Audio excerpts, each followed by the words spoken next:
দুপুরবেলা তরকারিতে লবণ একটু বেশি হয়, শাশুড়ি মা ভরা মজলিসে ওই তরকারির বাটিটা আমার উপরে ছুঁড়ে মারলেন। আমার চাচি শাশুড়ি তখন বলে উঠলো, এটা কি করলেন ভাবি? আমার শাশুড়ি চেঁচিয়ে বলল, যা করেছি দেখতে পাওনি? ওকে শিক্ষা দিয়েছি, শিক্ষা। ওকে রান্না করার সময় বারবার বলেছি বাসা ভর্তি মেহমান থাকবে, রান্না কোনোভাবেই যেন খারাপ না হয়। তারপরও মাংসের তরকারিতে লবণ বেশি দিয়েছে। আমার স্বামী তখন চুপচাপ খাবার টেবিল থেকে রুমে চলে গেল। আমার ছোট ননদ 6 মাসের গর্ভবতী, মুখ বাঁকিয়ে বলল, এত জঘন্য মানুষ রান্না করে নাকি? তোমার রান্না করতে যদি কষ্টই হতো তাহলে আগেই বলতে, প্রয়োজনে আমি রান্না করতাম। আমার চাচি শাশুড়ি তখন ধমক দিয়ে বলল, তুমি ছোট মানুষ হয়ে এত বড় বড় কথা কেন বলছো? আমি দুদিন তোমাদের বাসায় বেড়াতে এসেছি, বউটাকে তো একটা মিনিটের জন্য আমি বসে থাকতে দেখিনি। সারাদিন তোমাদের সেবা যত্নে ওর দিন কেটে যায়, ঠিক মতো মেয়েটাকে খাওয়া দাওয়া করতে দেখি না। আমার চাচি শাশুড়ির একথা শুনে তখন আমার শাশুড়ি মুখ বাঁকিয়ে বললেন, এত আহ্লাদ দেখিও না, তুমি ওকে ভালো করে চিনো না তাই। জন্মের কিছু বছর পরই বাপ মাকে খেয়েছে।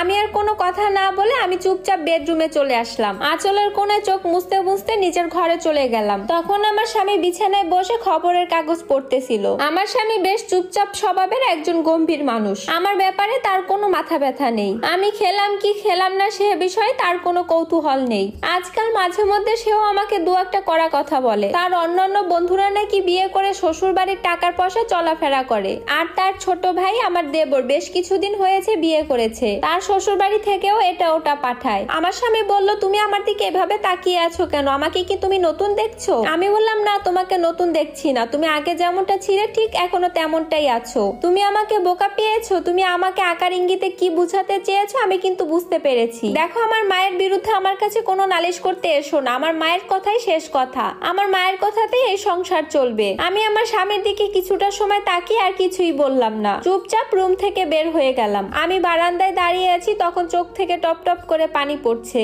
মনে পড়ছে অতীত এবং বর্তমানে আমার সাথে ঘটে যাওয়া কিছু অমানবিক অত্যাচারের কথা। হঠাৎ পেছন থেকে আমার ননদিনী আমাকে এসে বলল, সন্ধ্যা তো হয়ে আসলো, এত ননির পুতুল হলে হবে? বাসনগুলো পরিষ্কার করে রান্নাঘরের দিকে যাও, এবার অনেক কাজ পড়ে আছে। আমি এবারও কোনো কথা বললাম না, চুপচাপ মাথা নিচু করে রান্নাঘরের দিকে চলে গেলাম। রান্নাঘরের সামনে আসতে আমার চাচি শাশুড়ির সাথে আমার দেখা হয়ে গেল। আমি চোখের পানি লুকানোর চেষ্টা করলাম, কিন্তু তিনি বুঝতে পারলেন বিষয়টা। আমার চোখের পানি মুছে দিয়ে বলল, গাছের গোড়া যদি শক্ত না হয় সে গাছের ডালপালাও শক্ত হয় না। আমি তোমার বিষয়টা বুঝতে পারছি বৌমা, কিন্তু তুমি হয়তো এটা বুঝতে পারছো না। তোমার স্বামীকে কোনটা অন্যায় আর কোনটা ন্যায় সেটা বুঝাতে হবে। গাছের গোড়াটাকে শক্ত করতে হবে, তাহলেই তো গাছ থেকে সুস্বাদু ফলের আশা তুমি করতে পারো। আমি সেদিন কিছুটা বুঝতে পেরেছিলাম আমার চাচি শাশুড়ি আসলে কি বুঝাতে চেয়েছে।